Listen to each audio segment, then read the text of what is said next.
Alors en manchette aujourd'hui, le chemin de l'île aux Ours sera réarpenté et quelques places disponibles pour le conseil de Lanoraie ce soir.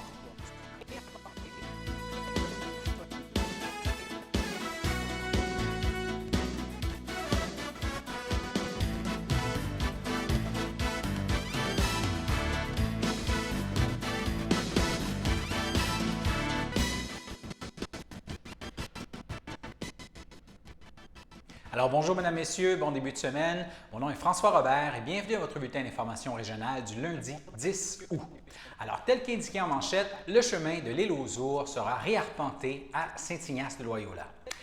On se rappellera là que la saga de l'île aux Ours est revenue dans la période de questions du public à l'Assemblée du mois d'août du Conseil municipal de Saint-Ignace-de-Loyola. On se souviendra que la propriété du chemin a été contestée et que la municipalité a entrepris des démarches pour faire reconnaître sa propriété sur le chemin de l'île aux Ours. On vous avait présenté là, quelques entrevues avec le maire sur les diverses étapes de cette démarche. Alors voici la question d'un propriétaire de chalet sur l'île aux Ours, suivi de la mise au point du maire Jean-Luc Barthes, suivi des interventions de la directrice générale Mélanie Messier et d'un autre citoyen et du conseiller Daniel Valois, tout cela sur ce sujet chaud. Je voulais avoir un compte-rendu des démarches qui sont entreprises pour la régularisation du chemin de l'île aux Ours. Des étapes à venir avec des échéanciers. Et peut-être que notre conseiller du district soit au courant de la situation. Parce que moi, je ne réside pas à Saint-Ignace-de-Loyola, donc je viens seulement la fin de semaine et quand j'ai besoin d'informations, je me réfère à mon conseiller. Bien, pour le chemin de l'île aux Ours, je peux vous dire que le chemin, il appartient à la municipalité. Il est inscrit. Tout est au nom de la municipalité. Il a été déposé, tout. Les étapes à venir pour régulariser le tout? Bien là, on va le faire arpenter, on va le faire piter. Un coup que ça va être fait, et on va pouvoir savoir d'où est le chemin. Puis aussi, bien là, on sait qu'il y en a qui ont mis des choses, mais là, on va appeler la Conservation de la nature du Canada. Puis on va leur demander tout ce qui a été mis là, si la municipalité, comme les bouts de bois, les gros morceaux de bois, puis si les cloches de ciment sont sur notre chemin, bien, on va demander aux propriétaires de tasser ces cloches. Et concernant la largeur du chemin? J'ai pas compris. Et concernant la largeur du chemin? La largeur du chemin, mais la largeur, c'est 27 pieds. OK. D'après la résolution de 1903, ça donne 27 pieds. Puis c'est ce qu'on va faire arpenter, puis on va demander à l'arpenteur qui tienne compte du 27 pieds. OK. Et le 27 pieds, est-ce que ça inclut les fossés? Bien ça, on va peut-être... Écoutez, je ne peux pas vous dire comment est-ce qu'on va l'arranger, mais on va essayer de l'arranger le mieux qu'on peut cette année. Parfait. Mais c'est que moi, j'y ai été, dernièrement, je sais que dans la coupe, en rentrant, là, on appelle ça la descente des Guertins, et la coupe. Là, le chemin est vraiment pas beau. Ça se pourrait peut-être qu'on vienne mettre un voyage de roche, mais ça va être un peu plus gros pour faire une bonne fondation. Parce moi, je pense qu'il n'y a pas grand roche là, dans le fond, là. On va essayer de mettre quelque chose pour qu'il y ait une bonne fondation. Mais on se limite un petit peu à ça, parce que je m'attends, si on emmène un voyage de roche, qu'on ait des plaintes. Qu'il y en a qui fassent des plaintes de l'environnement. Vous savez, on est dans le littoral. Et dans le littoral, c'était pas supposé de rien faire. Mais la municipalité, si on le sait que les cultivateurs ont des problèmes là, on va essayer de remédier à la situation. Parfait, merci. Oui, Sylvain Courchaine, 1790, Saint-Isidore. Ça n'a pas été arpenté, ça? Ça a déjà été arpenté, mais... Ça fait pas longtemps, il me semble. On a payé pour ça fait quand même 2 ans.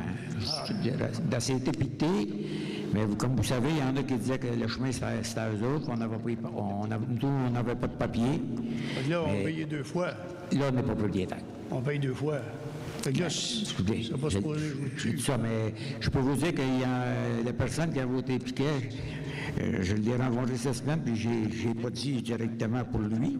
J'ai tout simplement dit qu'on va faire piter le chemin, puis que s'il y a quelqu'un qui enlève un piquet, puis qu'on trouve qui, qu'on sait c'est qui, il va avoir une mise en demeure. Ben là, on va le watcher. On va le watcher, le connaît. Mais c'est parce que là, ce qui arrive, c'est qu'on va le faire piter, puis on le sait que les arpenteurs, ils mettent des petits piquets. Hein? Mais moi, mon inspecteur, il me dit, il dit, on va prendre des poteaux qu'on a comme des stops, on va y planter 3-4 pieds dentaires, ils vont être un petit peu plus de côté, puis on va y peinturer phosphorescent. Fait que de même, bien, on court une chance qu'il reste là, nos piquets. Puis on va avoir le 27 pieds de chemin. Puis vous n'avez pas des lois, vous autres, la municipalité, bon, mettons, tu as un chemin, tu veux le lever. Tu n'as pas besoin d'avoir une plainte. Le propriétaire qui avait cette terre-là avant, comme quoi, qui dit qu'il y avait de la roche, puis il n'a pas. Il l'a tout enlevé à la roche, Chris. Il y avait de la roche. Ce que je vous dis. Il doit y avoir des lois qui disent tu relèves le chemin, une passe Bien, on avait des lois parce qu'on n'avait pas les papiers pour nous autres. Mais là, le chemin, là, il est vraiment en municipalité.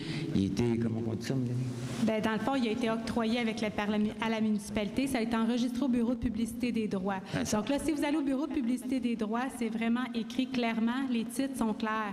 Donc, il y a quelques années, quand il avait piqueté, bien, ce qui est arrivé, c'est que oui, il avait commencé son travail, puis il n'avait pas complété. Quand il était revenu sur place, il y a une personne en question qui avait été le voir, puis il avait dit, écoutez, c'est parce que là, présentement, vous n'êtes pas chez vous, vous êtes chez nous. Fait que là, l'arpenteur, lui, il n'est pas là pour s'obstiner. Fait que c'est sûr qu'il a appelé à la municipalité, puis étant donné que les titres n'étaient pas clairs, bien là, on est dit, OK, on ne s'entend pas sur les titres, donc arrête ton travail à ce moment-là. On va clarifier les titres, puis une fois que les titres seront clairs ou qu'on a le chemin, là, on pourra faire le travail et finaliser le tout et identifier où est le chemin. Et une fois que les piquets vont être mis, ils vont être assez évidents, ça va être clair. Et pourquoi qu'on va aller chercher une autorisation? C'est juste pour... Oui, c'est vrai qu'on peut faire les travaux à cet endroit-là, ça c'est clair, il n'y a pas de problème. Mais étant donné qu'il y a le littoral, on va juste aller chercher l'accord du ministère. Et après, soyez pas inquiets, je suis sûre que le Conseil va faire tout ce qui est en leur pouvoir pour maintenir ce chemin-là adéquatement. Mais on va tout faire pour que ce soit fait dans les règles de l'art, parce que certaines personnes, parfois, peuvent porter plainte ou nous surveiller aux aguets. Bref, vaut mieux que les choses soient bien faites. On les connaît, ces là. C'est beau. Est-ce qu'il y a d'autres questions? Juste un commentaire. Si jamais un citoyen ou quelqu'un se permet d'enlever le piquetage fait par l'arpenteur, il faut être certain que la municipalité va agir et la personne va en subir les conséquences. La première fois, c'est une chose. Maintenant, c'est légal. On a les papiers, on a les autorisations. Nous, on ne reculera pas, soyez certains.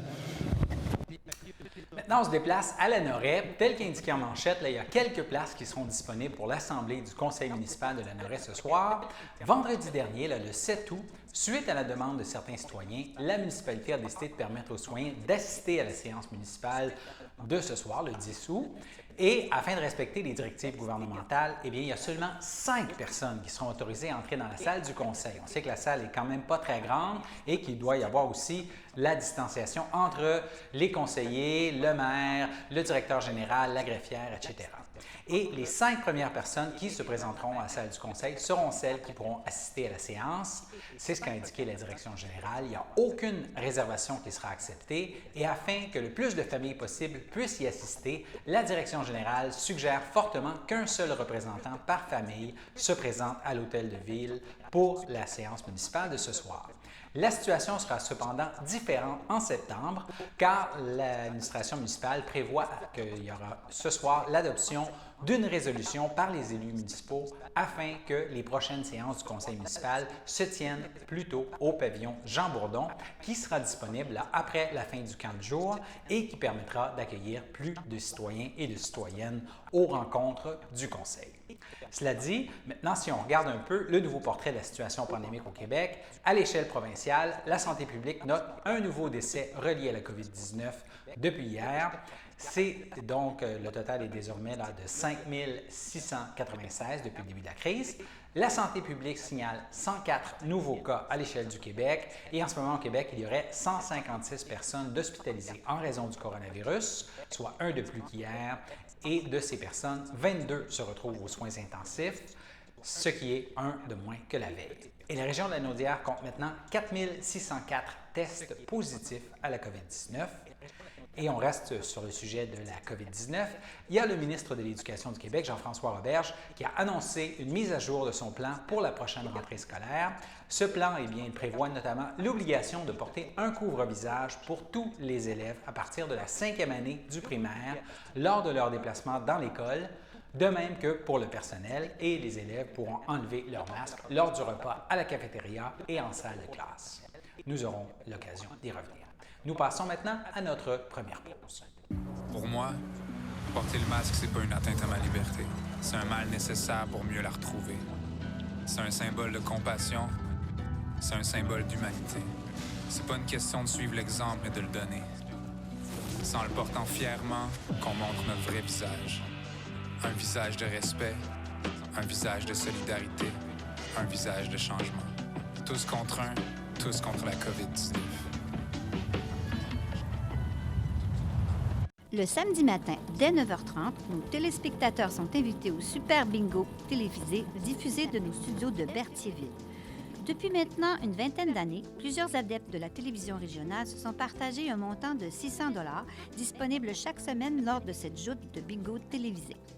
Un animateur et 3 bénévoles se succèdent à la caméra dans le but de vous faire passer une petite heure agréable et payante le samedi matin.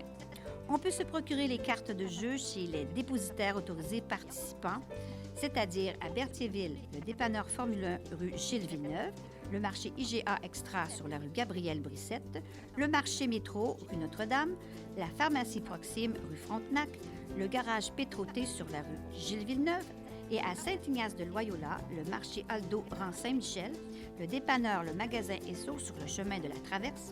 C'est un rendez-vous tous les samedis matins à 9h30 sur les ondes de CTRB, votre télévision régionale et communautaire.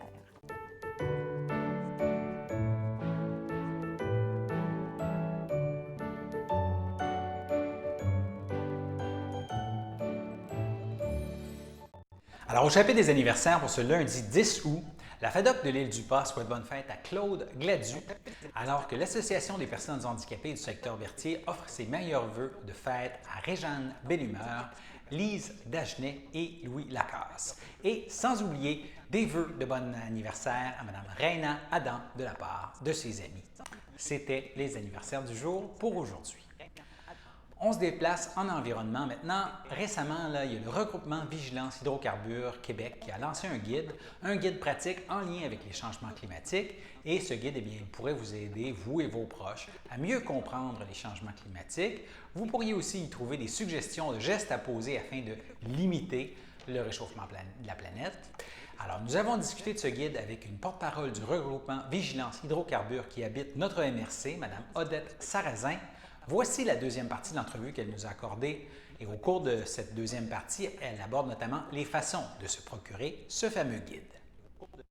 Alors, il y a quelqu'un, par exemple, qui est à l'écoute, vous avez piqué sa curiosité, il veut se procurer le guide, il ou elle veut se procurer le guide. Comment peut-on se procurer ce fameux guide? Bon, le guide, présentement, par rapport à la MRC de Dautré, la démarche qui a été faite présentement, c'est que toutes les municipalités de la MRC de Dautré ont reçu l'information qu'il y avait le guide pratique sur les changements climatiques et que les bibliothèques, j'ai demandé aux municipalités d'en procurer à toutes les bibliothèques de la MRC de Dautré. Il y a déjà des bibliothèques qui en ont, dont Ville de Saint-Gabriel, Saint-Clophas. Là, les bureaux le conseil des maires, je pense que c'est ouvert maintenant. On peut y assister, si je ne me trompe pas. Donc, on va aller faire une visite au conseil des maires bientôt pour leur rappeler qu'ils peuvent se procurer ces livres-là pour leur bibliothèque. Fait qu'on espère que toutes les bibliothèques, puis sinon, vous, comme citoyens qui nous écoutez et citoyennes, bien, demandez à votre bibliothèque d'en avoir. Fait que donc, je me ferais un plaisir d'aller emporter à votre bibliothèque, c'est ça, un coût que les municipalités pourront payer, un coût spécial, disons. On a fait un spécial pour les municipalités. Fait que donc, oui, puis ensuite, il y a les commerces. Dans plusieurs commerces, vous allez trouver le guide, dont le marché Brandon, dont je suis présidente, est en vente au marché Brandon, en vente aussi dans plusieurs commerces de la MRC de Dautré. Et là, c'est ça, je suis en train de faire le tour. Et bientôt, d'ici 2 semaines, probablement, en tout cas, il va y avoir de plus en plus de commerces qui vont en avoir. Puis on peut se le procurer au coût de 5,95 $, mais disons 6 $ pour arrondir. Fait que donc, c'est un guide vraiment qui coûte pas cher parce que ça a été fait bénévolement et qu'on veut que ça soit diffusé largement. Fait que donc, si vous avez aussi des endroits où vous aimeriez qu'ils soient en vente, vous pouvez toujours me contacter et je ferai en sorte d'aller faire des ententes de consignation avec les gens. Est-ce qu'il est possible aussi de le commander par Internet via le site du regroupement Vigilance Hydrocarbures Québec? Pas vraiment par Pas le pour l'instant. site. Bien, parce que c'est parce qu'il y a comme une entreprise au Québec, oui. En tout cas, je vous lirez le guide. Je ne veux pas faire de publicité. Je pourrais y en faire de la publicité. C'est Bleu Éco qui le vend pour tout le Québec. Les gens peuvent passer par Bleu Éco pour l'avoir partout au Québec. Mais moi, je vous encourage à le faire par votre municipalité, par votre MRC, vos municipalités. Et je dis par le marché Brandon, notre site Internet, marché Brandon, c'est ça, il est sur le site et vous pouvez, en tout cas, puis quand ça arrive là, avec vos noms et coordonnées, je pourrai vous rejoindre. On profite justement qu'on vous a en studio. Vous avez dit tantôt, je suis présidente du marché Brandon. C'est une entreprise d'économie sociale qui est gérée par des bénévoles. Et avec la COVID-19, là, les services du marché Brandon ont été particulièrement sollicités et populaires au cours des derniers mois. Et oui, à notre grand bonheur, je sais qu'il y a des gens qui vivent des choses très, très difficiles par rapport au COVID-19, mais pour nous, le marché Brandon, ça a été une éclosion, on dirait. C'est ça. En tout cas, au niveau d'Internet, c'était pas le favori des gens. Là. Les gens ne commandaient plus par Internet. Mais là, les gens nous ont découvert aussi les nombreux produits qu'on a, la variété de produits, et les nombreux produits, mais aussi une grande variété. Et aussi, bien, c'est ça, c'est une quarantaine de producteurs qu'on a ici autour, ou d'entreprises agroalimentaires, dans un rayon de 50 km. Fait que quand je vous dis que le marché Brandon, par rapport au changement climatique, on vient de réduire énormément les gaz à effet de serre par rapport au transport, parce que ce sont nos entreprises qui sont tout proches de nous, qui livrent chez nous. Et vous venez chercher une commande qui, si vous aviez fait le tour de ces producteurs-là pour vous approvisionner, bien, vous pouvez le faire aussi. C'est une belle activité l'été. Ça fait partie des loisirs éco-responsables. Mais c'est ça. Fait que donc, oui, ça a permis, c'est ça, l'éclosion du marché Brandon. Puis en plus, bien, nous, le marché Brandon, on est un organisme, c'est ça, d'économie sociale à but non lucratif. Fait qu'on encourage aussi les gens à faire leur jardin. Ça fait partie aussi des beaux moments et des bons moments à vivre et qui ont le moins d'impact sur le climat. Fait que ça, c'est un des gestes. Juste un plant de tomates sur votre galerie, là, ça en est déjà un bon investissement pour la planète.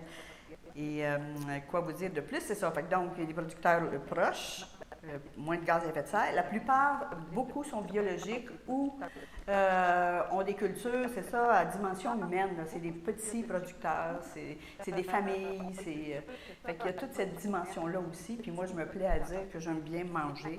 Ce que j'ai dans mon assiette, j'aime bien connaître qui me nourrit. Et au marché Brandon, on a cette satisfaction-là de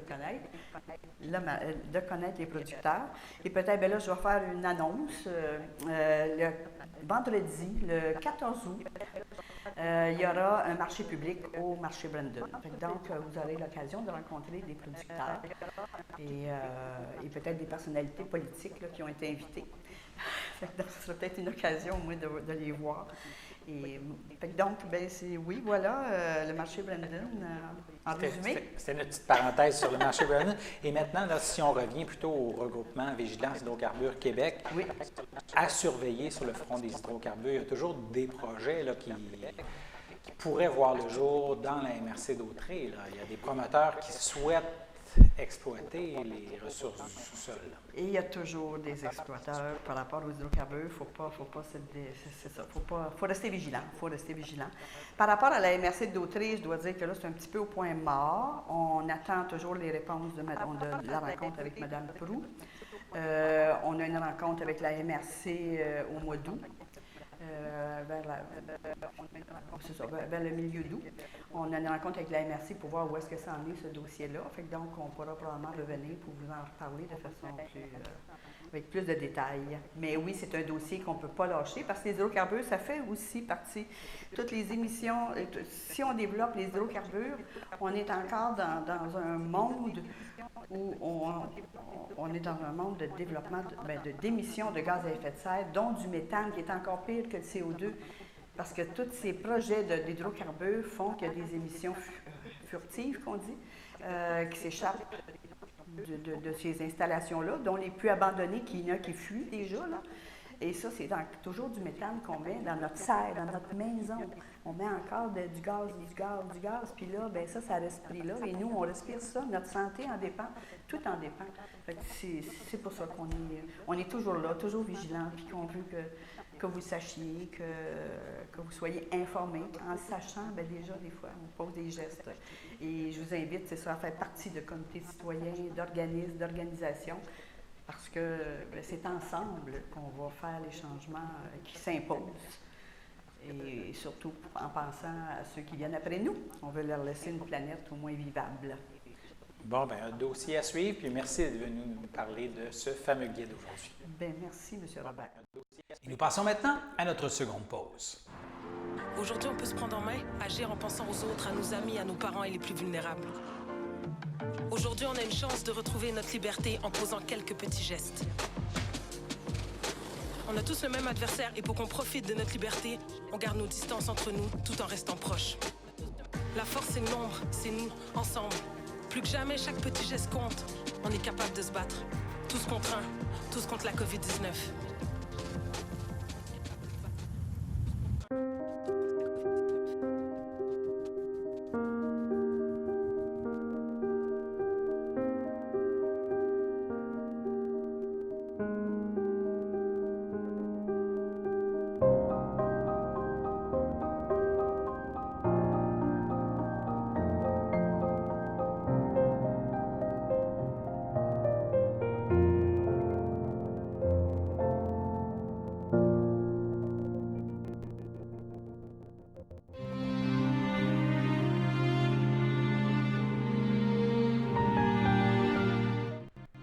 Alors, au CHSLD, le château de Berthier, le 28 juillet, à l'âge de 88 ans, est décédée Mme Irène Caillé, épouse d'André Bellumeur, demeurant à Berthierville. Elle laisse dans le deuil, outre son époux, ses enfants, Daniel et sa conjointe Louise Dubois, Anne-Marie et son conjoint Michel Dubois, son petit-fils Maxime et sa conjointe Mirka Cournoyer-Valois, ses arrière-petits-fils Milan et Hubert, sa filleule Diane-Paul Lucier, son frère Placide Caillé et sa conjointe Réjeanne Cournoyer, son beau-frère Jacques Bellumeur et sa conjointe Solange Moreau, lui ont précédé sa sœur et son frère, Thérèse Caillé, feu Réal Bellumeur et feu Roger Caillé, laisse aussi dans le deuil plusieurs neveux, nièces et autres parents et amis. Et la famille tient à remercier le personnel du CHSLD Le Château pour les bons soins prodigués à Mme Irène Caillé. Et selon sa volonté, Mme Caillé ne sera pas exposée et il y a une cérémonie qui aura lieu en privé à une date ultérieure. Une personne dont le décès est survenu au début de la crise de la COVID maintenant, Victor Olivier Tarte est décédé au CHDL de Saint-Charles-Borromée le 10 avril dernier à l'âge de 95 ans. Il était l'époux de Mme Jacqueline Gagnon, demeurant à Saint-Charles-Borromée et natif de Lanoraie. Il laisse dans le deuil, outre son épouse, ses sœurs et belles-sœurs, Marie et Marie-Thérèse Tarte, sœur Marie-Blanche Tarte, Pierrette Lassalle, feu François-Xavier Tarte, Janine Gagnon, feu Jacques Dupuis, Pauline Roy, feu Roger Gagnon, ainsi que plusieurs neveux, nièces et autres parents et amis. Et la famille vous accueillera le vendredi 14 août, ce vendredi, de 9h à 11h, au complexe funéraire Efterio du 741 rue Notre-Dame à Berthierville et suivront les funérailles à 11h en l'église de Sainte-Geneviève de Berthier. Et votre collaboration est demandée afin de respecter les nouvelles normes sanitaires de la santé publique qui seront mises en place au salon et à l'église. Veuillez noter, bien sûr, que le port du masque est désormais obligatoire. Maintenant, au CHDL de Saint-Charles-Borromée, le 10 mai, à l'âge de 87 ans, est décédé M. Anaclet Lemire, époux de feu Hélène Dumont, demeurant à Berthierville. Il laisse dans le deuil sa fille, Patricia Lemire, ses sœurs, son frère, ses belles-sœurs et beaux-frères, Janine Lemire, Muriel Lemire, feu Alfred Leboutillier, Jean Lemire et sa conjointe Huguette Sylvestre, Cécile Dumont et son conjoint Martial Sarrazin, André Dumont, feu Ghislaine Moineau, Guy Lamarre, feu Jacqueline Dumont, Gaëtan Savignac, ainsi que plusieurs neveux, nièces et autres parents et amis. Et la famille vous accueillera le samedi 15 août, ce samedi, de 9h à 15h, au complexe funéraire Efterio du 741 Notre-Dame à Berthierville, et suivront ce jour même les funérailles à 11 h en l'église de Sainte-Geneviève de Berthier. Maintenant, au CHDL de Saint-Charles-Borromée, le 14 juillet, à l'âge de 56 ans, est décédé M. Guy Gervais, époux de Manon Melançon, demeurant à Saint-Cuthbert. Il laisse dans le deuil, outre son épouse, son fils Maxime Gervais, ses beaux-enfants Jessie, Vanessa, Jimmy et Lou, son père Normand Gervais et sa mère Lisette Desbiens, son frère Ghislain Gervais, sa sœur Nancy Gervais, de même que ses neveux, nièces, oncles, tantes et autres parents et amis. La famille accueillera parents et amis ce dimanche, le dimanche 16 août, dès 13 h, de 13 h à 15 h, au complexe funéraire Efterio du 1641 rue Notre-Dame à Berthierville et suivra une liturgie en la chapelle du complexe à 15 h.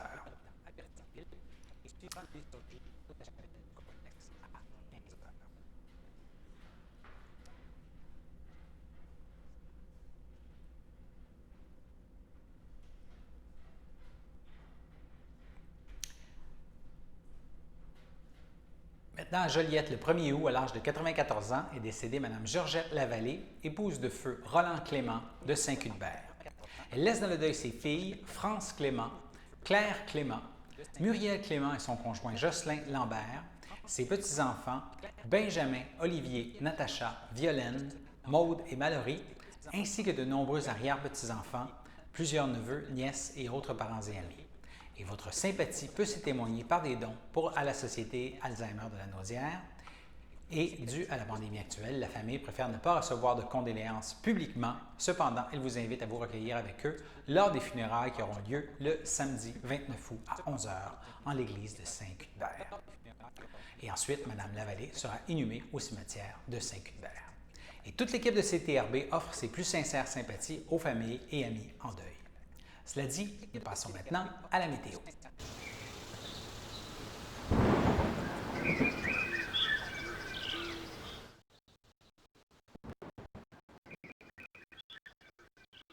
Bonjour chers téléspectateurs et téléspectatrices de CTRB. Aujourd'hui, c'est Célina qui vous parle et en ce lundi après-midi. Le ciel sera variable, il fera 28 degrés avec un ressenti de 36. On va voir pour le lundi et le mardi, il fera généralement chaud parce que l'humidex est pas mal élevé. Ça tourne autour des 40. On va voir que sur le courant du mardi matin, ça va tourner vraiment autour des 60% d'humidex, etc., etc. C'est pour ça que même si il n'y a pas de soleil, il fait quand même chaud à cause de ce facteur-là. On voit que cette fin de semaine, il y a eu quand même des passages nuageux, etc., etc. Mais ça va quand même une continuité pour le lundi et le mardi. Et pour le lundi soir, il y aura des risques d'orage. Il y aura des risques d'orage, évidemment. Il y aura 24 degrés avec un ressenti de 34 degrés. Ensuite, pour le lundi nuit, risque d'orage, il fera 21 degrés avec un ressenti de 25. Mardi matin, probabilité de pluie toujours 23, 29. Et pour le mardi après-midi, risque d'orage fort, il fera 30 degrés avec un ressenti de 40. On voit vraiment, comme je vous l'ai dit, l'humidex sera à 60% pour le lundi, pour le mardi après-midi. Et c'est ça qui va faire que ça va grimper en flèche le ressenti de la chaleur qui nous environne. Maintenant, pour la qualité de l'air, elle sera bonne. Pour les UV, ils sont quand même très hauts, c'est ça qui est annoncé. Et le pollen, ce sera généralement modéré. On va passer au bulletin pour les insectes. Et le bulletin des insectes, cette semaine, on est assez gracié concernant les moustiques et les autres bébites qu'il y a. On sera quand même gracié cette semaine. Il n'y aura pas beaucoup de mouches noires, il n'y aura pas beaucoup de moustiques et effectivement de mouches à chevreuil également. Pour aujourd'hui, les prévisions pour les moustiques et les mouches à chevreuil, ce sera modéré. Et pour les mouches noires, ce sera généralement faible comme à son habitude. Pour ça, ça ne change pas. Et sur le courant de la semaine, ce sera la même chose aussi. C'était Célina de CTRB. J'espère que ces informations vous auront été utiles. Je vous dis à la prochaine pour un nouveau bulletin météo et prenez soin de vous. Bye bye. Alors voilà, c'était vos informations sur les ondes de CTRB. Revenez-nous demain pour un autre bulletin d'information régionale. Excellente fin de journée à tous nos téléspectateurs.